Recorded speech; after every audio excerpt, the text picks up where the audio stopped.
ሰዎችን ስለመረዳት ለምን ትጨነቃለህ?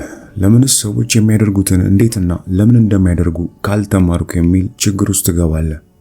ከዚህ በፊት የሆነን ሰው ለማንበብ የሞከርክበት ጊዜ መለስ ብለህ ካሰብክ ምክንያት ያደረጉትን ነገር ለምን እንዳደረጉት የሚል ነበር። የሰዎችን ሁኔታ ለመረዳት እንደዛ እንዲሆኑ ያደረጋቸውን ሰበብና ግፊት መመርመር አለብህ።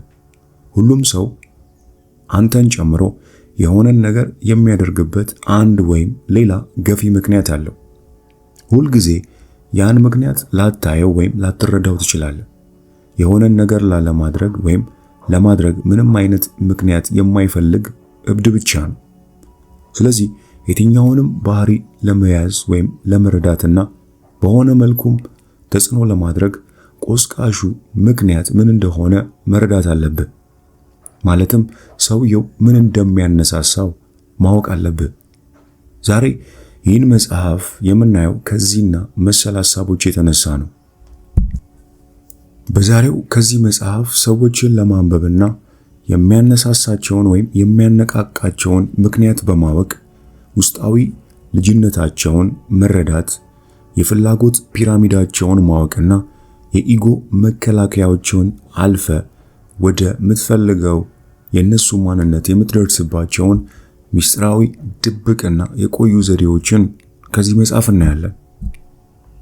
እንደተለመደው ይህ ቪዲዮ ለብዙዎች ተደራሽ መሆን እንዲችል ቪዲዮውን ላይክ በማድረግ እንጀምር።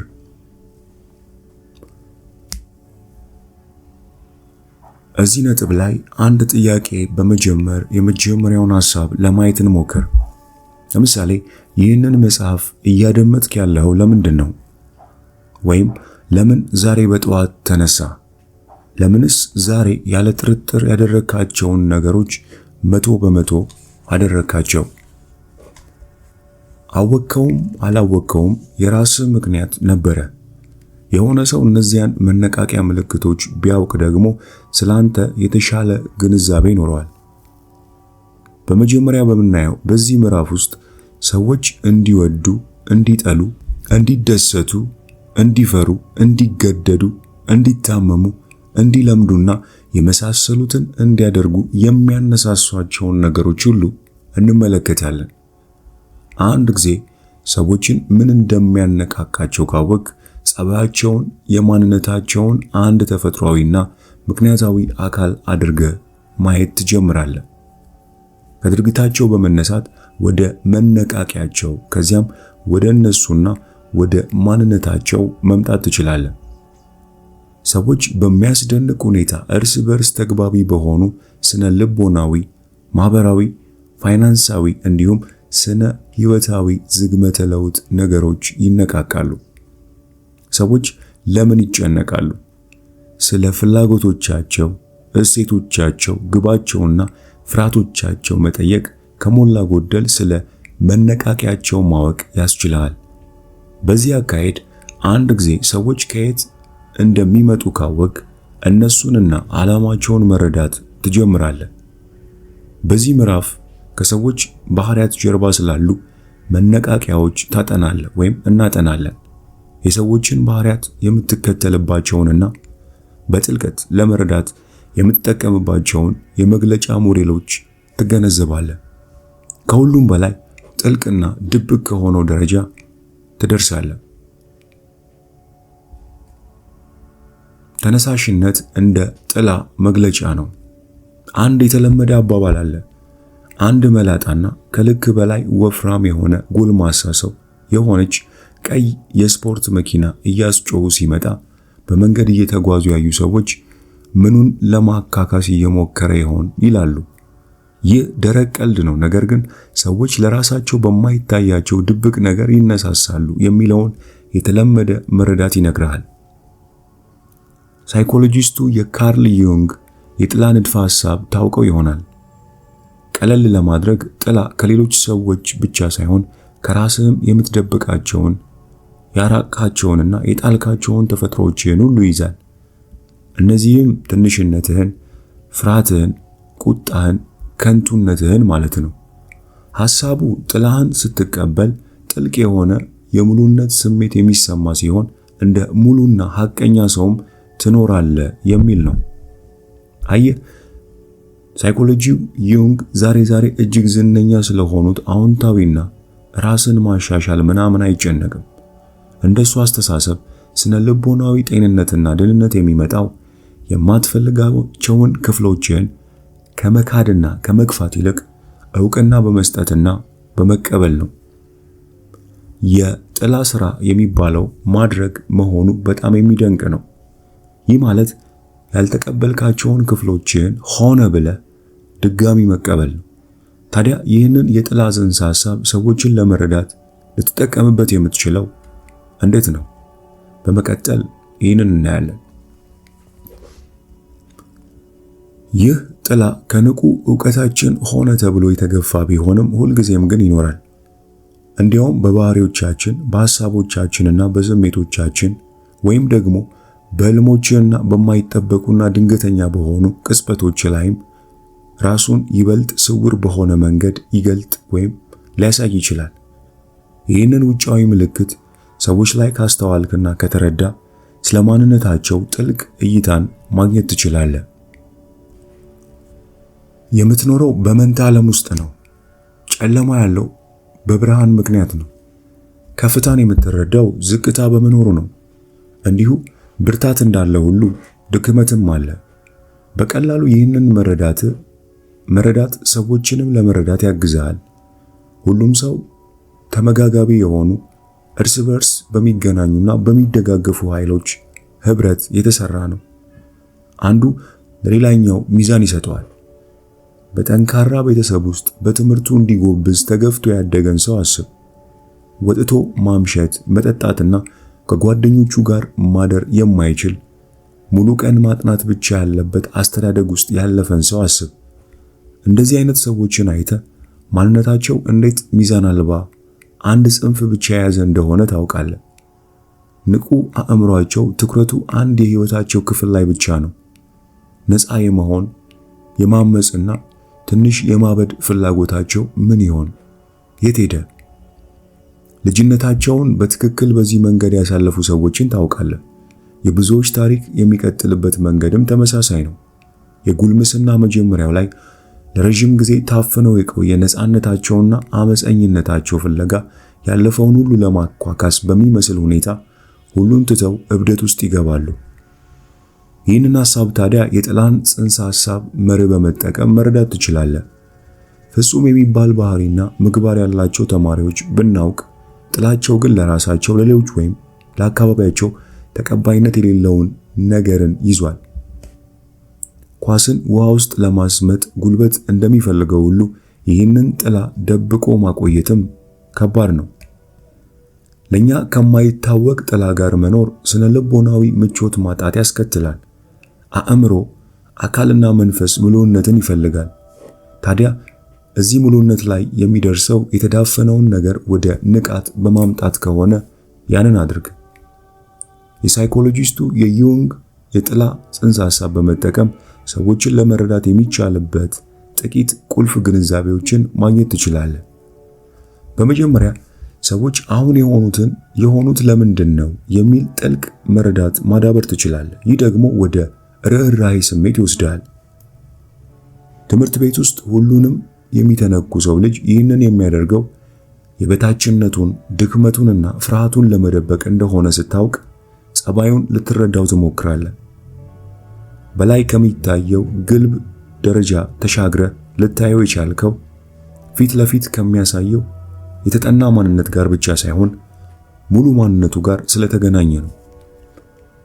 ሁለተኛ፣ የጥላ ሞዴልን በመጠቀም ለራስ ከሰዎች ጋር እንዲገናኝና በውጤታማነት እንዲግባባ ትፈቅድለታለህ።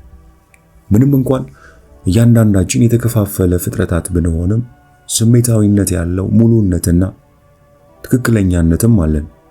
ስለዚህ እነዚያን ዕውቅና ያልተሰጣቸውን የአንድን ሰው የስነ ልቦና ክፍሎች በቀጥታ ማናገር ከቻልክ በጥልቀት ግንኙነት መፍጠር ትችላለህ።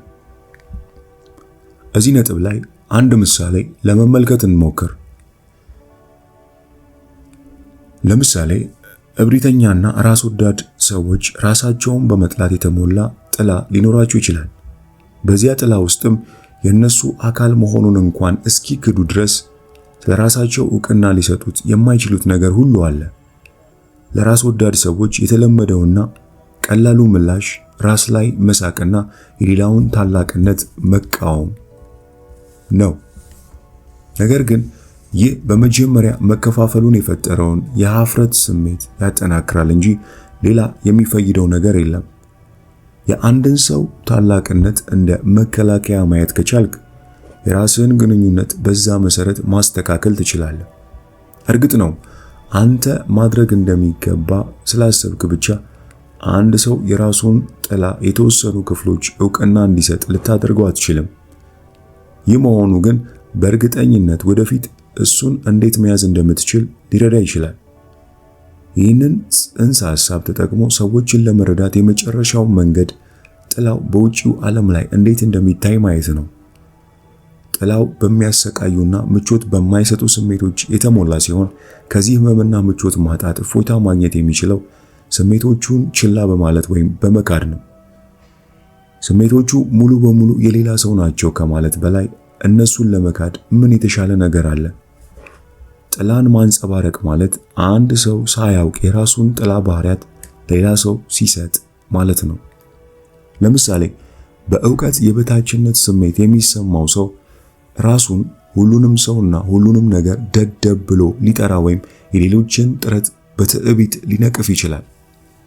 ምንም እንኳን ራሳቸውንና ገጽታቸውን እንደ ምሁር ባያቀርቡም የጉብዝና ጭንብላቸው ግን የበታችነት ስሜታቸውን ለመደበቅ የሚጠቀሙበት እንደሆነ ማየት ትችላለህ። ስለዚህ በእንደዚህ አይነት ሰው ደደብ ተብለ ብትሰደብ ጉዳዩ ከራሳቸው እንጂ ካንተ ጋር የሚገናኝ ነገር እንደሌለው ይገባሃል። ይህንን መረዳትህን እነሱ ላይ ተጽዕኖ ለማድረግ ወይም ደግሞ እነሱን ለማታለል ልትጠቀምበት ትችላለህ። እንዴት? ለምሳሌ ሰዎቹን ማሞኘት ስትፈልግ አእምሯቸውን ልታደንቅላቸው ትችላለህ። በተጨማሪም ጥልቅ የሆነ የአዘኔታ መረዳትን ለማመንጨት ልትጠቀምበት ትችላለህ።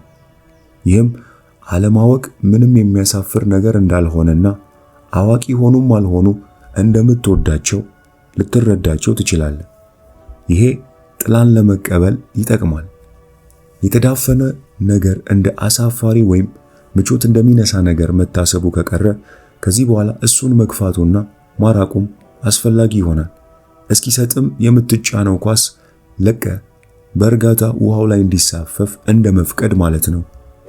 ይህ ማለት ግን ሰዎችን ባገኘ ጊዜ ሁሉ እንደ ሳይኮቴራፒስት መሆን አለብህ ማለት አይደለም። ጥላን ማዋሃድ በሌላ ሰው ፈንታ ሊያደርጉት የማይችሉት ረጅምና ከባድ ሥራ ነው። ለራሳችን ልናደርገው የምንችለው ምርጥ ነገር ነው። የሌሎችን ሰዎች ጥላ ለማወቅና ለመረዳት ስለሚጠቅመን ጭምር የራሳችን ጥላ ላይ ጠንክሮ መስራት ጥሩ ነው። ያለህበትን ባህል በተለየ መንገድ ማየት ልትጀምር ትችላለህ። ቡድኖችም የራሳቸው የውህደት ጥላ ሊኖራቸው ይችላል። ቤተሰቦች፣ ማህበረሰብ ወይም ሀገር እንደ ቡድን ስለራሳቸው መቀበል የማይፈልጉት ነገር ምንድን ነው? ይህስ ባህሪያቸውን ለመረዳት የሚጠቅምህ እንዴት ነው በሚለው ሐሳብና ጥያቄዎች ዙሪያ ማሰብ ትችላለህ።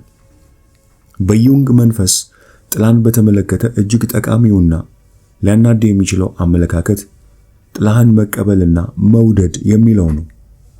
እዚህ ጋር ጠንቃቃ ሁን፣ ግን ደግሞ ሩሩ መሆንም ይገባሃል። የአንድን ሰው ጥላ የማወቅህ ግብ እሱን ለመያዝ ወይም በሱ ለመጠቀም የሚያስችልህን ቁልፍ ለመለየት አይደለም።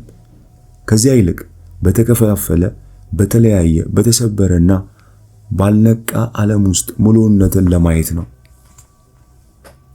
ጥላ ሌሎች ሰዎች ላይ ሲሰራ ካየህ ራስህን በሐቀኝነት እንድትመለከት እየተጋበዝክ ነው ማለት ነው።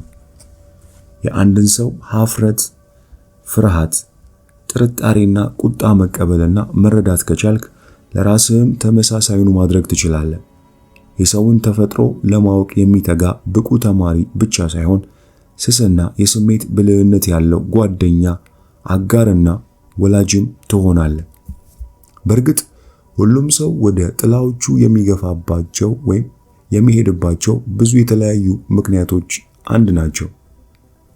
ማንም ትንሽነትን፣ ደካማነትን፣ አለመወደድ፣ ግራ መጋባት፣ ስንፍና፣ ራስ ወዳድነት፣ አመንዝራነት፣ ቅናት፣ ስግብግብነት ወይም ኋላ ቀርነት እንደሚሰማው ማመን አይፈልግም።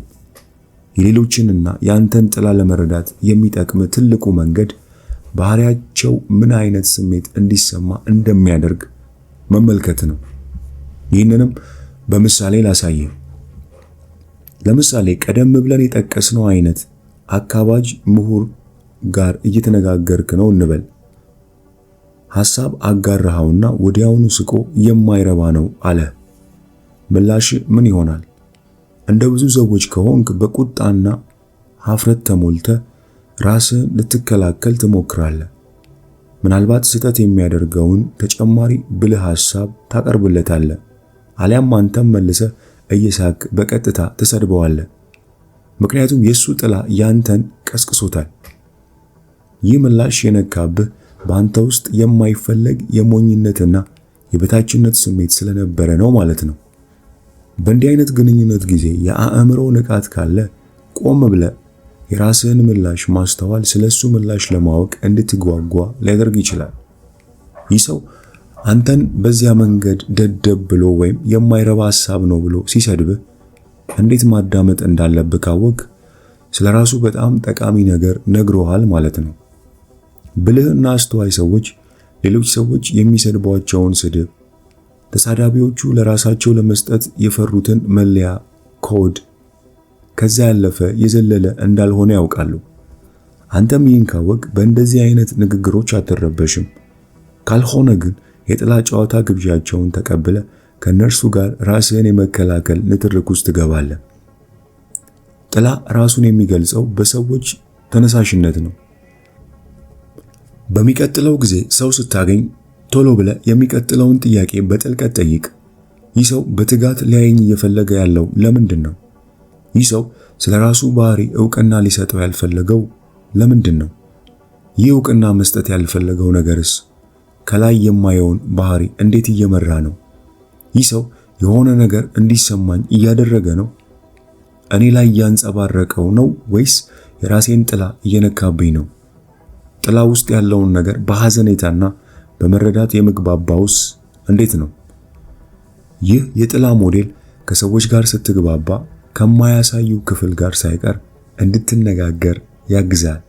ሰዎች በሚጨነቁባቸውና በሚፈሯቸው መስመሮች ውስጥ ያለውን ነገር የምታነብበት መንገድም ጭምር ነው።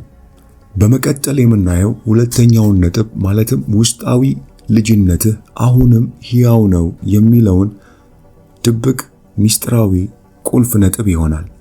አብረን እንቆይ። ሌላው የሰዎችን ጥልቅ ተነሳሽነት የምታይበት ተዛማጅ መንገድ ውስጣዊ ልጅነታቸውን በማየትና ዕውቅና በመስጠት ነው። ውስጣዊ ልጅነት ያለፈ ልጅነትን የሚወክል የማንነት ድብቅ ክፍል አድርገህ ልትረዳው ትችላለህ። ብዙ ጊዜ የትኛው የማንነት ክፍል ተቀባይነት አለው፣ የትኛው ደግሞ የለውም የሚለውን የምትማረው በልጅነት ነው። ቀደም ሲል ያነሳነው ጥላ የሚገነባውና ንቁ የማንነት ክፍልም ቅርጽ መያዝ የሚጀምረው በዚያው የልጅነት ጊዜ ውስጥ ነው። የውስጣዊ ልጅነት ስራን መስራት የሚለው ሐሳብ ትንሽ ወጣ ያለ ቢመስልም የጥላህን ክፍሎች ዕውቅና ከመስጠትና ከመቀበል የተለየ ነገር ግን የለውም። ከቴራፒስት ጋር ወይም ብቻህን ሆነ እንደ መሳል፣ መቀባት ወይም ከውስጣዊ ልጅነት ጋር መነጋገር የመሳሰሉ ዘና የሚያደርጉ ጨዋታዎችን እየተጫወትክ የውስጣዊ ልጅነት ስራህን ሰርተ አዛኝ ወይም የሆነ የጎልማሳ አስተሳሰብ በመሻገር ለወጣቱ ማንነት እንደ አዲስ ወላጅ ሁለንተና እየፈለገ ያጣችውን ነገሮች መልሰ መስጠት ትችላለህ። ታዲያ ይህንን የውስጣዊ ልጅነት ንድፈ ሐሳብ ሌሎች ሰዎችን ለማንበብ ልትጠቀምበት የምትችለው እንዴት ነው? ሰዎች በጥላቸው በኩል እየሰሩ መሆኑን መለየት በምትችልበት ተመሳሳይ መንገድ መነሻቸው ውስጣዊ ልጅነታቸው ከሆነ መለየት ትችላለህ። ከቁጡና ተከላካይ ወዳጅህ ወይም ጓደኛ ጋር እያወራ ከሆነ ያለምንም ሰበብ ቁጣውን እንደሚያንጸባርቅ ፈሪ ሕፃን አድርገህ ብትረዳው ባህሪውን በግልጽ ያሳይሃል። ምናልባትም ከዚህ በፊት ከአንድ ወይም ከሁለት ጊዜ በላይ በትልቅ ሰው ገላ ውስጥ ካለ ሕፃን ልጅ ጋር ተገናኝተ ታውቀ ይሆናል። የሆነ ሰው ባልተመጣጠነ ስሜታዊ አኳኋን ውስጥ ሆኖ ካየኸው ትኩረት ስጠው። በድንገት ከተናደደ፣ ከተጎዳ፣ ቁጡ ከሆነ ወይም ከከፋው የተነካበት ነገር አለ ማለት ነው። ድብቅ ከሆኑት ጥላው ወይም ውስጣዊ ልጅነቱ አንዱ ወይም ሁለቱ በሆነ መልኩ ነቅተዋል ማለት ነው። ሙሉ በሙሉ የልጅነት ማንነታቸው ላይ ያሉ ሰዎችን ከምትለይበት አንዱ ጥሩ ጠቋሚ ነገር እንደ ወላጅ የምትሆንላቸው ከሆነ ነው። ጎልማሳ ስትሆን ኃላፊነት እንድትወስድ፣ ራስህን እንድትገዛና በምክንያታዊነትና ሌሎችን በማክበር እንድትቀሳቀስ ይጠበቅብሃል። በስነ ልቦናዊ አነጋገር ልጅነቱ ላይ ያለ ሰው ግን እንደ ወላጅ እንድትንከባከበው፣ እንድትቆጣውና ኃላፊነት እንድትወስድለት ይፈልጋል። እስኪ ይህንን ሐሳብ የበለጠ በቀጣዩ ምሳሌ ለማብራራት እንሞክር። ለምሳሌ ለሥራ አዲስ ከሆነ ሰው ጋር እንድትሰራ ተጠይቀህ እየሰራ ነው እንበል። ይህ ሰው ስብሰባዎች ላይ አንተን ይማጸናል። እንዲሁ የሥራ ድርሻውን አይሰራም። ችግሩንም አንተ እንድትወጣው ይጠብቃል። ስትጋፈጠው ደግሞ ተመናጭቆ ይወጣል። በዚያ ጊዜ ያ ሰው ረባሽና አመፀኛ፣ ውስጣዊ ልጅነቱን እያንጸባረቀ እንደሆነ ይገባሃል። ይህን ስላወቅም ለዚያ ሰው እንደ ወላጁ መሆንህና ባዘኔታ ኃላፊነት መውሰድህን ታቆምና ስራውን እንዲሰራ ማባበልና መደለል ትጀምራለህ። ምናልባት ይህ ሰው በልጅነቱ ለማይወደው ስራና ኃላፊነት ምላሽ መስጠት የተማረበት መንገድ ይህ ሊሆን ይችላል። ታዲያ ሆነ ብለህ ከማልደረባነት ጎልማሳ ማንነት ጋር በመግባባት ሁኔታውን ትቀይረዋለህ። እዛ ልጅነቱ ላይ መቆየት እንዳይችል ታደርገዋለህ። በዚህም ትልቅ ችግር ይህን የነበረውን ነገር በቀላሉ ፈታው ማለት ነው። ፊት ለፊት የተጋለጠው ወይም የምታየው ባህሪ ሳይሆን ባህሪው የመጣበትን መንገድ በመመልከት እጅግ ወሳኝ ስለሆነው ስለዚህ ሁኔታ ያለህን መረዳት ታበለጽገዋለህ። ስነ ልቦና ለዘመነኛው አስተሳሰብ ካበረከታቸው ዘላቂ በረከቶች አንዱ ሁኔታዎችንና ክስተቶችን በተግባራዊ ገጽታቸው ብቻ ሳይሆን ከተሳተፉበት ሰዎች ፍላጎትና ተነሳሽነት አንጻር መተርጎም እንችላለን የሚለው ጽንሰ ሐሳብ ነው። ይህንን ንድፈ ሐሳብ በሚቀጥለው ክፍል በጥራት ታየዋለን። የመነሳሳት ምክንያት፣ ደስታ ወይስ ህመም? የአንድን ሰው እውነተኛ ተነሳሽነት የሚፈጥረው ነገር በትክክል ማጉላት ከቻልክ ምናልባትም ወደፊት ስለሚወስደው እርምጃ መተንበይ እስከ መቻል ድረስ የበለጠ በደንብ ልትረዳው ትችላለህ። ይህንን የስነ ልቦና አቀራረብ መጠቀም ወደ ሌሎች ሰዎች እይታ ውስጥ እንድትገባ እድል ይሰጣል። ይህም ሰዎች በሚያስቡት ነገርና በሚያስቡት ባህሪ የሚያገኙትን ጥቅም ግልጽ ታደርጋለህ። በዚህ ዕውቀት ከሰዎች ጋር ያለ ግንኙነት በቅጽበት ይበለጽጋል። በተጨማሪም ብዙ ጊዜ ተመሳሳይ ፍጻሜ ከሚፈልጉ እነዚህ ስሜቶችና እሴቶች ጋር በጥሩ ሁኔታ መጣመር ትችላለህ። ሌላው እይታ ደግሞ አንድ ሰው አንድን ነገር የሚያደርግበትን መንገድና ያንን በማድረጉ ስለዚያ ሰው የምትረዳው ነገር መኖሩ ነው። የደስታ መርህ በመጀመሪያ በህዝብ ንቃተ ህሊና ውስጥ ያደገው የሳይኮ አናሊሲስ አባት ተብሎ በሚጠራው በሲግመንድ ፍሮይድ ቢሆንም በጥንታዊቷ ግሪክ እስከ አርስቶትል ድረስ ያሉ ምሁራን በደስታና በስቃይ እንዴት በቀላሉ መነሳሳት እንደምንችል ጠቁመዋል። የደስታ መርህ የሰው አእምሮ ደስታን ለመፈለግና ህመምን ለማስወገድ የቻለውን ሁሉ እንደሚያደርግ ያረጋግጣል። ለማድረግም ቀላል ነው። በዚህ መሰረት በህይወት ውስጥ ሁለንተናዊና ሊተነበዩ የሚችሉ አነቃቂዎችን እናገኛለን። የደስታ መርህ እንደ ወሲብና ጠባጫሪነት ኃይል ያሉ ውስጣዊ ስሜቶቻችንን እና በደመነፍስ ባህሪያችን በሚቆጣጠረው የአእምሮ ክፍል ነው። ይህ ክፍል ምንም የመገደብ ስሜት የሌለው ቀዳሚና ሳያጣራ የሚቀበል ሲሆን የአካላችንን የደስታና ሙሉነት ፍላጎት ለማሟላት የቻለውን ሁሉ ያደርጋል። ጣፋጭ ምግብም ሆነ አደንዛዥ እጽ ደስታን የሚፈጥር ማንኛውንም ነገር የሚረዳው በዚህ መንገድ ነው። ሱስን ለማርካት ምንም ነገር እንደማያቆመው የእጽ ሱሰኛ ማለት ነው። የደስታ መርህ የሚቆጣጠሩ ጥቂት ደንቦች አሉ። እያንዳንዱ የምትወስደው ውሳኔ ደስታ ለማግኘት አሊያም ህመምን ለማስወገድ ነው። ይሄ ምድር ላይ ያለ የማንኛውም ሰው የሚነሳሳበት ጉዳይ ነው። በየቀኑ የምታደርገው ነገር ሁሉ ወደ ደስታ መርህ ይመጣል። ወደ ፍሪጅ የምትሄደው የሆነን ምግብ ጣዕም ናፍቆ ነው። ፀጉርህን የምትቆረጠው ለሆነ ሰው በተሻለ ሳቢ ሆነ ለመታየትና ደስ የሚያሰኝ ስለሆነ ነው። በተቃራኒው የብየዳ ማሽን ስትጠቀም መነጽር የምታደርገው ፍንጣሪው ዓይንህን እንዳያገኘው ህመምን እንዳያስከትልብህ ነው። እያንዳንዱን የአጭር ጊዜም ሆነ የረጅም ጊዜ ውሳኔዎቻችንን ብትመለከት የሁሉም መነሻ ደስታ ወይም ህመም ነው። ሰዎች ጠንክረው የሚሰሩት ደስታን ከማግኘት ይልቅ ህመምን ለማስቀረት ነው። ምንም እንኳን ሰዎች የሚችሉትን ያህል ደስታን የሚፈልጉ ቢሆንም ህመምን ለማስወገድ የሚኖራቸው መነሳሳት ግን የበለጠ ጠንካራ ነው። ለምሳሌ ከአስከፊ ሁኔታ ለመትረፍ የሚኖርህ ምላሽ የምትወደውን ከረሜላ ከመብላት የበለጠ ፈጣን ነው። ስለዚህ አእምሮ የህመም ጥርጣሬ ሲኖረው ደስታ ለማግኘት ከሚያደርገው ጥረት የበለጠ ጠንክሮ ይሰራል። አሁንም ሌላ ምሳሌ እንጨምር። የሆነ ምድረ በዳ መሃል መንገድ ላይ ቆመሃል እንበል። ከፊት ለፊት በገንዘብ የተሞላና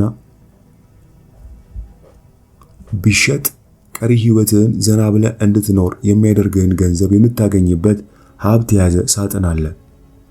በአንድ በኩል ከቁጥጥር ውጭ የሆነ እጅግ አደገኛ በሆነ ሁኔታ ወደዚያ ሳጥን እየገሰገሰ የሚመጣ ተሽከርካሪ አለ። በዚህ ጊዜ አንተ የሀብት ሳጥኑን ከማግኘት ይልቅ ከመኪናው ማምለጥን ልትመርጥ ትችላለህ። ያ ህመምን የማስወገድ ፍላጎት ነው። በዚህ አግባብ ሞትን የማምለጥ ፍላጎት ደስታን ከማግኘት ፍላጎት ይበልጣል። ከአለት ጋር ወይም ከድንጋይ ጋር ተጋጭተህ ህመም ከተሰማ በሚቀጥለው ጊዜ የምትመርጠው ያንን ህመም ለማስቀረት ነው። የቆሰለ እንስሳ ጥቂት ምቾት ካጣ እንስሳ የበለጠ የተነቃቃ ነው። ስለ ደስታና ህመም ያለ አረዳድ ከእውነተኛ ነገሮች የበለጠ ጎትጓዥ ነው። አእምሮ በሚያስደስት ወይም በሚያሰቃይ ገጠመኞች መካከል ሲፈርድ እርምጃ ከወሰድኩ ሊመጣ ይችላል ብለህ ከምታስባቸው ሁኔታዎች አንጻር እየሰራ ነው።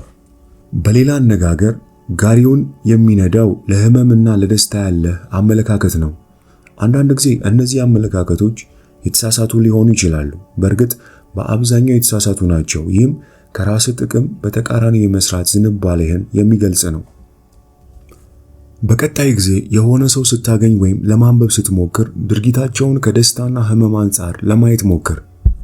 ይህን በማድረጋቸው ስለሚያገኙት ጥቅም ወይም ማስወገድ እየሞከሩ ስላለው ህመም አሊያም ስለ ሁለቱም ራስን ጠይቅ። ለምሳሌ ክፍሉን ማጽዳት የማይፈልግ የ5 ዓመት ልጅ ደስታና ህመምን ከግምት በማስገባት ስታስብ ምናልባትም ክፍሉን የማጽዳት ጥያቄህን የተቀበለው እንደ ህመም ሊሆን ይችላል። ህመምን አስወግዶ ደስታውን ለመጨመር እየሞከረ እንደሆነ ስታውቅ ግን አጠያየቅህን ትቀይራለህ። ማጽዳትን ወደ ሚያዝናና ጨዋታ ብትቀይረው ወይም ማጽዳቱ እንደሚያሸልመው ብትነግረው ንግግር ውጤታማ ይሆናል። እንዲሁ የጥያቄ ውጤትህንም ታገኛለህ። ይህ ጽንፈ ሐሳብ ሁል ጊዜ ይሰራል ብለህ እየጠየቅ ከሆነ መልሱ አይሰራም ነው። ሰዎች ምግባርን መቆጠብንና ራስን መቆጣጠርን መልመድ ይችላሉ። ለወደፊት ደስታን አቅደው ከሚሰሯቸው ነገሮች ማግኘት ይችላሉ፣ ወይም ደግሞ ራሳቸውን ትተው ሌሎችን መርዳት ይችላሉ። ምንም እንኳን የደስታ መርህ ለውሻ ስልጠና በደንብ የሚሰራ ቢሆንም ራስህን በተመለከተ ግን የበለጠ ውስብስብ እንደሆነ ስታስብ እርግጠኛ መሆን ይከብዳል። ለምሳሌ በማጎሪያ ስለኖሩ እስረኞች የምንሰማው ብዙ ታሪክ አለ። ምንም እንኳን ለሞት የሚያደርስ ረሃብ ላይ ቢገኙም ያላቸውን ትንሽ ምግብ ግን ይጋሩ ነበር። በተፈጥሮ የሰው ልጅ ከቀላል ደስታና ህመም አነሳሾች በሚበልጡ ብዙ ነገሮች ለድርጊት ይነሳሳል። ለዚህም ነው ሰዎችን ለማንበብ ብዙ ሞዴሎችና ናሙናዎች ያስፈለጉት። የትኞቹም ብቻቸውን ግን በቂ አይደሉም። በመጨረሻውና በሚቀጥለው ክፍል ሌላ ፍላጎቶችን መሰረት ያደረገ ጽንሰ ሐሳብ የምታይ ሲሆን ይህም ሰዎችን ከተለመደው እርካታ ወይም ህመም ተሻግረ እንድትረዳ ያግዛል። በመቀጠል የምናየው የፍላጎቶች ፒራሚድ የሚለውን ሐሳብ ይሆናል። የማስሎው የፍላጎቶች መሰላል በስነ ልቦና ታሪክ ውስጥ እጅግ ዝነኛው ሞዴል ነው። በሞዴሉም የሰው ልጅ መሰረታዊ ፍላጎት የሆኑት ምግብ፣ እንቅልፍና ሙቀት እንዴት ከሌሎች እንደ ፍቅር፣ ስኬትና ስራ ካሉ ፍላጎቶች በላይ አስፈላጊ እንደሆኑ የሚያሳይ ፒራሚድ ሰርቷል። የማስሎ ፒራሚድ በእያንዳንዱ የኑሮ ደረጃ የምትፈልገውን ካገኘ በኋላ መነቃቂያዎች እንዴት እንደሚለወጡና እንደሚጨምሩ የሚያሳይ የእይታ ምሳሌ ተደርጎ የሚታይ ነው። የስነ ልቦና ፕሮፌሰሩ አብርሃም ማስሎ እንደ አውሮፓውያን አቆጣጠር በ1940 ይህንን ይዞ ሲመጣ ንድፈ ሐሳቡ ሁሉንም ነገር የሰው ልጆች የመሰረታዊ ፍላጎቶቻቸው ውጤት ናቸው፣ ይህን ማጣት ደግሞ የብዙ ስነ ልቦናዊ ማጣቶች ቀዳሚ ሰበብ ነው ወደሚል አንድ አብዮታዊ ሐሳብ አመጣው። በየቀኑ የሚያነሳሳ እነዚህ ፍላጎቶችን ማሟላት መፈለግ ነው። አሁን በስሙ የሚጠራው መሰላል የሰው ልጆችን መሰረታዊ ፍላጎቶችና በህይወት ሂደትም እንዴት እንደሚያደርጉ ያሳያል። አሰራሩ እንደ መሰላል ሲሆን መሰረታዊ ፍላጎቶችህንና መሻቶችህን ማሟላት ካልቻልክ በህይወት ያለ ጭንቀት፣ በእርካታ ስሜት መኖር እንዲሁም ወደፊት መራመድ ይከብዳል። ተነሳሽነትም በመሰላሉ ላይ እንዳለህበት ቦታ ይወሰናል። እስኪ ደግሞ ፍላጎቶችህንና ተያያዥ መነቃቂያዎችህን ከልጅነት እስከ ጎልማሳነት እንዴት እንደሚቀየሩ እንመልከት። ጨቅላ ሕፃን እያለ ስራና የህይወት እርካታ አያስፈልጉም ነበር። የምትፈልገው መተኛት፣ መመገብና መጠለያ ማግኘት ብቻ ነበር። ወደ 10ዎቹ ዕድሜ ስትገባ በህይወት መኖርና ጤናማ መሆን ብቻውን አያረካም። ግንኙነቶችና ወዳጅነቶችን ትፈልጋለህ። የሚገፋፋ የሆነ ማህበር አካል መሆን ፍላጎት አለ። ወደ ወጣትነት ስትገባ ደግሞ የሆነ ቡድን አባል መሆን ብቻውን ምንም ዓላማ የሌለው ባዶ ስለሚሆንብህ በቂና የማያረካ አይሆንም። እንደ ወጣት ለራስህና ለቤተሰብህ ገንዘብ ማስገኘት ስለጀመርክ ፍላጎት ከውስጥ ወደ ውጭ ያድጋል። ይህም ባለሀብቱ ዋረን ቡፌት እንዲሁም ቢል ጌት የቻሉትን ያህል ዓለም ላይ ተጽዕኖ ለመፍጠር ከገቡበት የበጎ አድራጎት አገልግሎት ጋር ይመሳሰላል። የማስሎ የፍላጎት ተዋረድ ደረጃዎች አንተ በተዋረዱ ውስጥ ባለህበት ቦታ ላይ በመመስረት በምን እንደምትነሳሳ በትክክል ይወስናል። እንደሚታወቀው የመጀመሪያው ደረጃ አካላዊ እርካታ ነው። ይህ በቀላሉ በአንድ ሕፃን የዕለት ተዕለት ህይወት ማየት ይቻላል። ለመኖር የሚያስፈልጉት ምግብ፣ ውሃና መጠለያ መሟላቱ ብቻ በቂ ነው። ያለ እነዚህ ነገሮች ዋስትና ለየትኛውም ሰው በየትኛውም ነገር ለመርካት ከባድ ነው። እንዲያውም ሌላ የእርካታ አይነት መፈለግ ይጎዳዋል። ስለዚህ ይሄ በመጀመሪያ መሟላት ያለበት መሰረታዊ ደረጃ ነው። ሁለተኛው ደረጃ ደህንነት የምንለው ነው። ሰዎች ምግብ ካገኙ፣ የሚለብሱትና መጠለያ ካላቸው ቀጥሎ የሚፈልጉት ነገር እነዚህ ነገሮች ቋሚ መሆናቸውን ማረጋገጥ ነው። እነዚህ ደህንነታቸውን ለማዝለቅና እርግጠኛ ለመሆን ቋሚ የገቢ ምንጭ ይፈልጋሉ። የመጀመሪያዎቹ ሁለቱ ደረጃዎች ጠቅላላ ህልውናን ለማረጋገጥ የተሰሩ ናቸው። በሚያሳዝን ሁኔታ ብዙ ሰዎች በአስቸጋሪ ሁኔታዎች ምክንያት ከነዚህ ሁለት ደረጃዎች መዝለል አይችሉም። እናም ለምን አቅማቸውን ሁሉ መጠቀም እንዳልቻሉ ይገባሃል። ሶስተኛው ደረጃ ፍቅርና አክብሮት ነው። አሁን ህልውናህን አረጋግተሃል፣ ነገር ግን ከወዳጆች ጋር ካልተጋራኸው ባዶ እንደሆነ ይገባሃል። ምክንያቱም እኛ ማህበራዊ እንስሳ ነን። ጥናቶችም የቱንም ያህል የምትመገበውና ደህንነት የተጠበቀ ብትሆን ከሰው ተለይተ ብቻህን መኖር እብደትና የአእምሮ አለመረጋጋት እንደሚያስከትል አረጋግጠዋል። ይህም ከጓደኞችህና ከቤተሰቦች ጋር ያለህን ወዳጅነት የሚጨምር በመሆኑ ማህበራዊ ህይወት የተዳከመ ሆኖ እንዳይሰማ የሚያደርግ ተሳትፎ ያስፈልጋል። በእርግጥ ይህ ደረጃ ብዙ ሰዎች ጤናማ አኗኗር የሚፈጥርላቸው ግንኙነት ስለሌላቸው ትልቅ ምኞታቸው ላይ ማተኮርና ማሳካት የሚቸገሩበት ነው። በቂ ጓደኞች ስላሏቸው ደስታ የራቃቸው ሰዎችን ማሰብ መቼም ያን ያህል የሚከብድ አይደለም። አራተኛው ደረጃ ራስን ማወቅ ነው። ግንኙነቶች ሊኖሩ ይችላሉ፣ ግን ጤናማ የሆኑ በራስ መተማመንና መታገዝ እንዲሰማ የሚረዱ ላይሆኑ ይችላሉ። ይህ ደረጃ ከሌሎች ጋር ያለ ግንኙነት ከራስ ጋር በሚኖር ግንኙነት ላይ ስለሚያመጣው ተጽዕኖ ነው። ይህ ደረጃ ደስ የሚልና በፍላጎት በኩል መብሰል የሚታይበት ሲሆን ራስን ወደ መቀበልም ይመጣል። ምንም እንኳን ሌሎች ባይቀበሉና ባይረዱ እንኳን ራስን መቀበል የምትችል ከሆነ ጤናማ ራስን የማወቅ አቅም አለ ማለት ነው። እዚህ ለመድረስና ጤናማ ራስን የማወቅ ደረጃ ለመያዝ ስኬቶችን ማከማቸትና የሌሎችን ክብር ማግኘት አለብህ። ከሌሎች ጋር በመኖርና ሌሎችን በመረዳት እንዲሁም ስለ ራስህ ባለ ስሜት መካከል ደግሞ ጨዋታ አለ። የመጨረሻው ደረጃ ራስን መሆን ነው። የማስሎ መሰላል ከፍተኛው ደረጃ ራስን መሆን ነው። ይህም ከራስና ከፍላጎቶች በላይ ለሆነ ነገር ስትኖር ማለት ነው። ከተለመደውና ምቹ ከሆነው በላይ እንድትራመድ የሚያደርጉ መርሆች ጋር መገናኘት አለብህ ማለት ሲሆን የሞራል፣ የፈጠራ፣ የተፈጥሯዊነትና እውነታን የመቀበል ደረጃ ነው። ራስን መሆን ከፒራሚዱ ከላይ የተቀመጠው ሰዎች የሚያስፈልጋቸው ከፍተኛውና የመጨረሻው ነገር በመሆኑ ነው። አንድ ሰው እዚህ የመጨረሻ ደረጃ ከመድረሱ በፊት ሌሎች ዝቅተኛ ደረጃዎችን ማለፍ አለበት። አንድ ሰው ለሚያገኘው ጥቅም፣ ለግል ኩራቱ ወይም ሌሎች ሰዎች እሱን ስለሚረዱበት ነገር ሳይጨነቅ ካየኸው ከዚህ ከፍተኛ ደረጃ ላይ ደርሷል ማለት ነው።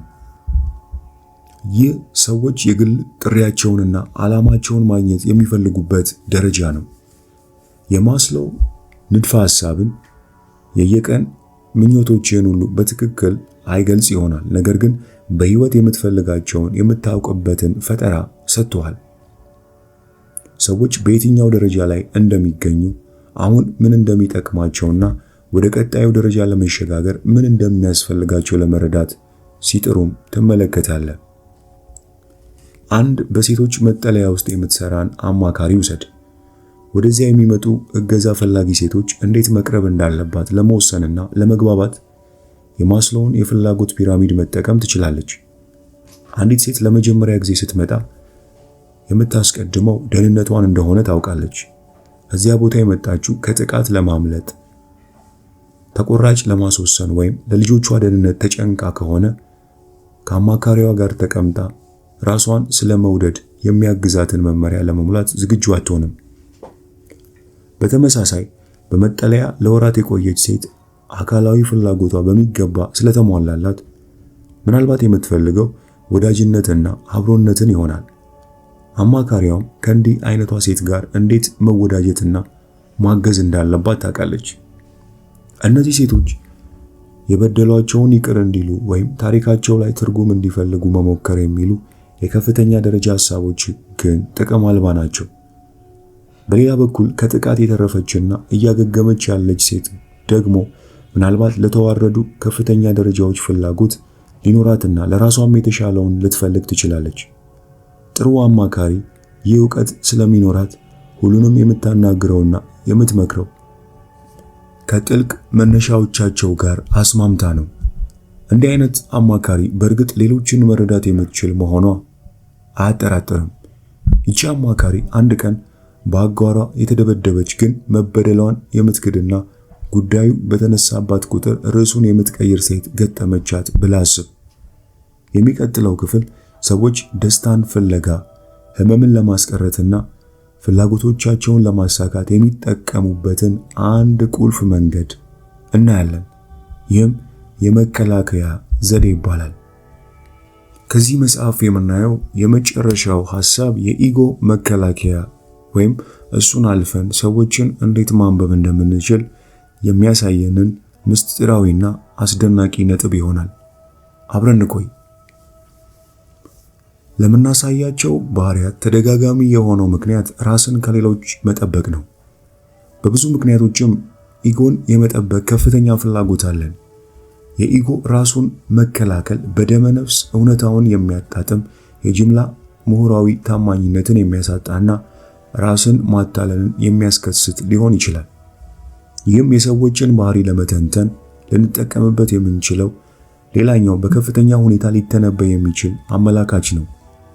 ስራውን በሚጠብቅበት ልክ እየተወጣ ያልሆነ ሰው የክህሎት አቅም ማጣቱን ለመከላከልና ኃላፊነቱን ለመሸሽ አለቃዬ ሁል ጊዜ እኔ ላይ ያሳብባል፣ እሱ ራሱ ነው ያሰለጠነኝ፣ ስለዚህም በተዘዋዋሪ ስህተቱ የእሱ ነው ሊል ይችላል።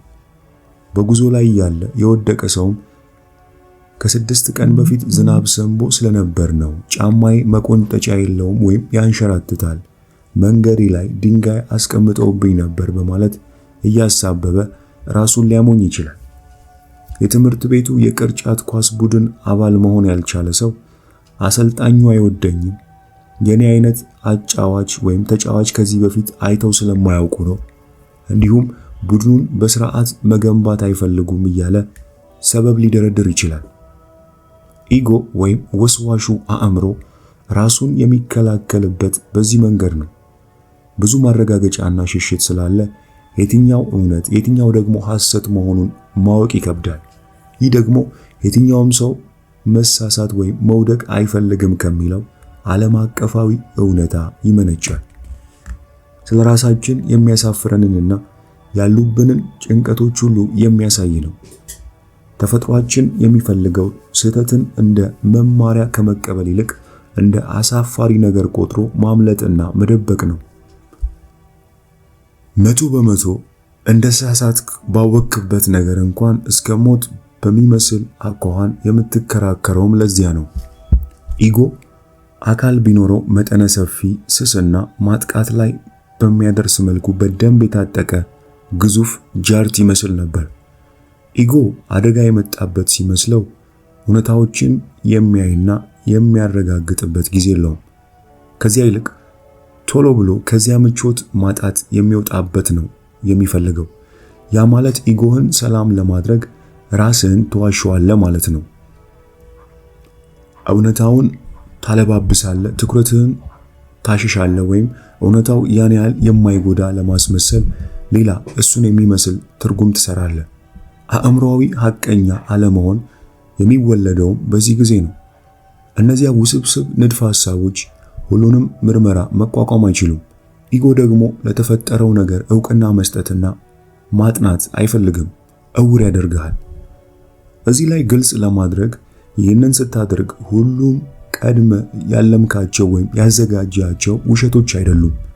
ራስን እየዋሸ እንደሆነም አታስብም፣ ውሸት እንደሆኑም አይሰማህም።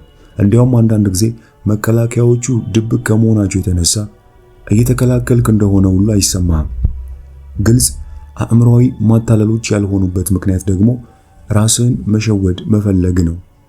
ኢጎ መሞኘት ወይም መሳሳት ስለሚፈራ ብቻ ያዘጋጃቸው አውቶማቲክ ዘዴዎች ናቸው። እዚህ ቦታ ላይ መገኘት አትፈልግም፣ ምክንያቱም ደግሞ ምን እንደምትፈልግ የማታውቅ መሆን ነው። እነዚህ ኢጎ የፈጠራቸው የአስተሳሰብ ስህተቶች በጊዜ ሂደት ለሙሉ የእምነት ስርዓት መረጃ በማቃበል ለሁሉም ነገር ምክንያታዊ መከላከያ እንድትሰጥ ያደርገዋል። የትኛውም የስፖርት ቡድን ውስጥ የማትገባው ሁሉም አሰልጣኞች ስለሚጠሉ ነው። እንደዚሁ የመንጃ ፈቃድ ፈተናን የወደቀው የእጅና የአይን ጥምረት ከሁሉም ሰው የተለየ በመሆኑ ነው። እነዚህ ውሸቶች እውነት ሊሆኑ ይችላሉ። እንዲሁ አንተም ችግር ያለባቸው ሁኔታዎችን ለማለፍ ወይም እውነታውን ለመፈለግ የሚጠይቀውን ጥረት ላለማድረግ ትጠቀምባቸዋለህ። እያወራን ያለነው በአንድ ነገር ሊክ ላለመሆን ስለምታቀርባቸው ሰበቦች ብቻ አይደለም። ይህ አይነቱ አስተሳሰብ ውሳኔዎችን፣ አስተሳሰቦችን እንዲሁም ሰዎችንና ሁኔታዎችን የምትገምትበት መንገድ ላይ ተጽዕኖ አለው። የእምነት ስርዓትህን የሚረብሽ ማንኛውንም ነገር እንዳታውቅ በዘዴ የተሸፈኑ መከላከያዎችን ስላስቀመጠ ኢጎ እውነትንና ግልጽ መረዳትን ስትፈልግ ኢጎህ እንደ ተቆጣ ጃርት ያደርገዋል። ስለዚህ በተመሳሳይ ጊዜ ራስህን መከላከልና ማዳመጥ ስለማትችል የትኛውንም ነገር ለመማር ፈቃደኛ የምትሆነው ኢጎን ካስቀመጥክ ብቻ ነው።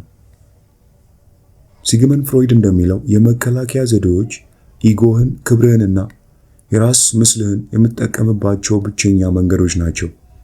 እነዚህ ዘዴዎች በክፉ ጊዜ ሙሉ አድርገው ያቆዩሃል። እነዚህ የመከላከያ ዘዴዎች ባህሪን የሚጠቁሙ ኃይለኛ አመላካቾች ሲሆኑ ሰዎች የሚሰሩትን ለምን እንደሚሰሩ ጥልቅ እይታን የሚሰጡ ጭምር ናቸው። የተለያየ ዘዴዎች ወይም የመከላከያ ዘዴዎች ብዙ ልዩ ልዩ ቅርጾችና ቀለሞችን የያዙ ሲሆን ብዙዎች የሚጋሩት ግን ጥቂቶቹን ነው። እነዚህ ስነ ልቦናዊ ጋሻዎች የሚገለጡትም ኢጎ የማይስማማበት የማይቋቋመው ወይም እውነት እንዲሆን የማይፈልገው ነገር የመጣ ሲመስለው ነው። ማጣት፣ መገፋት፣ እርግጠኝነት ማጣት፣ መበደል፣ ብቸኝነት፣ ውድቀት፣ ፍርሃት፣ እነዚህ ሁሉ የአእምሮ ዘዴዎችን በመጠቀም መከላከል ይቻላል። እነዚህ መከላከያዎች ለጊዜውም ቢሆን አሉታዊ ስሜቶችን እንዳታስተናግድ ይጠብቁዋል። ውሎ አድሮ ግን አሉታዊ ስሜቶች በሚነሱበት ጊዜ እነሱን የመጋፈጥና የመቀበል ዕድላችን ስለሚዘርፉን ውጤታማ አይሆንም። በተፈጥሮ አንድ ሰው የመከላከያ ዘዴን እየተጠቀመ እንደሆነ ካየ ስለሱና በተለይ ደግሞ ማስተናገድ ስለማይችላቸው ነገሮች ብዙ መናገር ትችላለህ። ይህም በተራው ሰዎች ራሳቸውን እንዴት እንደሚመለከቱ፣ ስለ ጥንካሬዎቻቸውና ድክመቶቻቸው እንዲሁም ዋጋ ስለሚሰጡት ነገር ብዙ ነገርን ይነግርሃል። የኢጎ መከላከያ መጥፎ የሚባል ልማድ ነው። ነገር ግን በመጣበት ቅጽበት ደግሞ በቀላሉ ታውቀዋለህ። አንዳንድ ጊዜ ሰው ነህና ምንም ልታደርገው አትችልም። ነገር ግን ሰዎችን ለማንበብ በማዋልም የግል መጠቀሚያ ልታደርገው ትችላለህ። እስከዚህ መጽሐፍ ቅምሻ ድረስ አብረውኝ ስለነበሩ ምስጋና ከፍ ያለ ነው። እንደ ቦነስ እኔ በግሌ የወሰድኩትን አጭር ሐሳብ በማየት የዛሬውን የመጽሐፍ ቅምሻችንን እናጠናቃለን። የሰዎችን ስሜቶችና ዋጋ የሚሰጧቸውን ነገሮች በመጠቀም ሰዎችን እንዴት ማጥናትና ባህሪያቸውን መገመት እንደምትችል አውርተናል። ነገር ግን ተነሳሽነቶችስ? ሰዎችን ለመረዳት የሚጠቅሙ ጥቂት ታማኝና ሁሉንም አቀፍ ሊባሉ የሚችሉ የመነሳሳት ሞዴሎች አሉ። ሰዎች በምን እንደሚነሳሱ ማወቅ ከቻልክ ሁሉም ነገር በቀጥታም ሆነ በተዘዋዋሪ ወደዚያ የሚመለስ መሆኑን ማየት ትችላለህ። ስለ ተነሳሽነት የሚደረግ ማንኛውም ውይይት በመደሰት መጀመር አለበት። ይህም በአጠቃላይ ወደ ደስታ እንደምንሄድና ከህመም እንደምንርቅ የሚገልጽ ነው። ስለሱ የምታስብ ከሆነ ይህ በዕለት ተዕለት ህይወት በትንሽና በግዙፍ መንገዶች ሁሉ የሚገኝ ነው። ይህም ሰዎችን ለመረዳት የበለጠ ተገማች ያደርጋቸዋል። ሰዎች እየፈለጉ ያሉት ደስታ ምንድን ነው እና የሚያስወግዱት ህመም ምንድን ነው የሚለው ጥያቄ በሆነ መልኩ ሁሌም አለ። በመቀጠል ያየነው የአብርሃም ማስሎን የፍላጎት ተዋረድ በመባል ወደሚታወቀው የፍላጎቶች ፒራሚድ ሲሆን ይህ ፒራሚድ በህይወታችን ውስጥ በተለያዩ ሁኔታዎች ውስጥ ሁላችንም የተለያዩ ፍላጎቶችን እየፈለግን እንደሆነ የሚገልጽ ሲሆን ሰዎች የትኛው ደረጃ ላይ እንዳሉ ስታውቅ በምን እንደሚነሳሱና ምን እየፈለጉ እንደሆነ ማወቅ ቀላል ይሆንልሃል። የመሰላሉ ደረጃዎች አካላዊ እርካታ፣ ደህንነት፣ ፍቅርና ወገኝተኝነት እንዲሁም ለራስ ክብር መስጠትና ራስን መሆን የሚሉ ናቸው። በእርግጥ ይህ ሞዴልም ሆነ የሚቀጥለው የሚሰሩት በመደሰት መርህ ላይ ተመስርተው ብቻ መሆኑን ልብ ማለት ይኖርብሃል። በመጨረሻም ወደ ኢጎ መከላከያ መጥተን አይተናል። ይህ እጅግ ኃይለኛ ማነሳሻ ቢሆንም በአብዛኛው የማይታወቅ ነው። በቀላሉ ሲቀመጥ ኢጎህን ከየትኛውም አሉታዊ ስሜት የምትጠብቅበት ሲሆን እውነታውን ለመለወጥ ራስህንም ሆነ ሌሎችን የመዋሸት አቅም ስላለውም እጅግ ኃይለኛ ነው። የመከላከያ ዘዴዎች ኃላፊነትንና አሉታዊ ስሜትን የምታስወግድባቸው መንገዶች በመሆናቸው መካድ፣ ምክንያታዊነትን ማሻገር፣ መውጫውን መለወጥ፣ ማፈግፈግ፣ መተካት፣ መግታት፣ ምላሽ መመስረትና የመሳሰሉትን ይዛል። ኢጎ ጨዋታ ላይ ሲሆን ብዙ ጊዜ ከሌሎች ማነሳሻዎች ቀድሞ የመድረኩን ፊት ለፊት ይይዛል። የዛሬ የመጽሐፍ ቅምሻችን ይመስል ነበር። ይህ መጽሐፍ ሰዎችን የማንበብና የመመርመር ጥበብ፣ እውነተኛ የሰው ልጆችን ተፈጥሮ የመረዳትን ጥበብ እንዲሁም የሰዎችን ድርጊቶችና ቃላት እንድታውቅ የሚያስችልህን ኮድ በውስጡ ይዟል። ይህንን መጽሐፍ ሙሉውን በአማርኛ የምትፈልጉ ብቻ እንደተለመደው ከታች ባለው የቴሌግራም ሊንክ አድራሻ ልትጽፉልን ትችላላችሁ። ይህንን ቪዲዮ ላይክ፣ ሼር፣ ሰብስክራይብ በማድረግ እንድትቀላቀሉን ምጋብዛችኋለሁ። በሚቀጥለው ጊዜ ህይወት ለዋጭና ጠቃሚ በሆነ መጽሐፍ እስከምንገናኝ ድረስ ቸርን ሰንብት።